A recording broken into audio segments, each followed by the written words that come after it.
Alright, so you're level 15. There was an earthquake. There was talk of some sort of demon and a solar angel. And by the sounds of it, the solar angel is under the demon's influence right now, and that's might be why the earthquake happened and why everything is shattered. So we're going to be going into the Tartarian depths, and we can only hope that before we meet up with this solar angel, uh, that you get more than 5 more levels. I said we'd just be taking you to level 20, which some people consider the max level of character in Dungeons and Dragons, or maybe the final age you would be willing to play Dungeons and Dragons at. But if you were going to solo this boss, which could be the final boss, it would make sense for a solar angel under demonic influence to be the final boss in this sort of a game.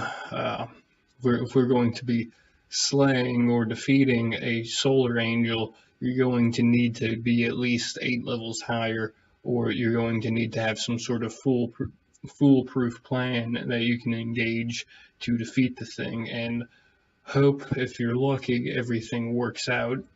So we're going to be going into the Tartarian depths of the Zill Master. Zill, from what I can remember, are a humanoid insect species. So when you say insect species, that might just mean really humanoid insects. That either means they're really tiny people, or they're people-sized and have exoskeletons, which is that their skeletons are on their outsides instead of on their insides. And when you think about it, it's kind of hard to understand what any of the terminology means, but they're called Zill.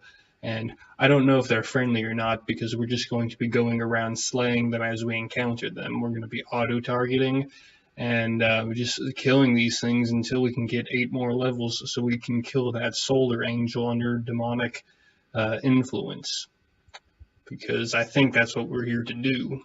So let's just start hacking away. First, some description. Okay, there's some talk of this guy, Chitrax. Chitrax is a diabolic Zill of such caliber that his society willingly cast him out to wander the plains for the remainder of eternity. So he's just going to be plane shifting and walking from different planes. So he's got elementals, and like I don't know what it'd take from that. If he was exiled to different planes, you'd think there would just be one. Desperately seeking revenge. No one ever likes being exiled. The Zill searched for a good way to destroy his people outright. Okay, that doesn't make sense to me. In the course of his roamings, he came upon information which confirmed the existence of a malevolent exiled god, Astrakor, the Undying, a terrible threat to the stability of the plains if freed. Oh wow, these things get worse. A exiled god. Well, I guess this exiled god may or may not be as dangerous as the solar angel, because Arglus was already a goblin god king, and he wasn't really that powerful. You would think the minimum level for a god would have been 20. I think in 3.5 it is 20. You have to be at least level 20 to become a demigod, and it looks like the campaign we're playing through, that's not true. It looks like a god is just a template they can add on to things in this campaign or adventure that we're walking through.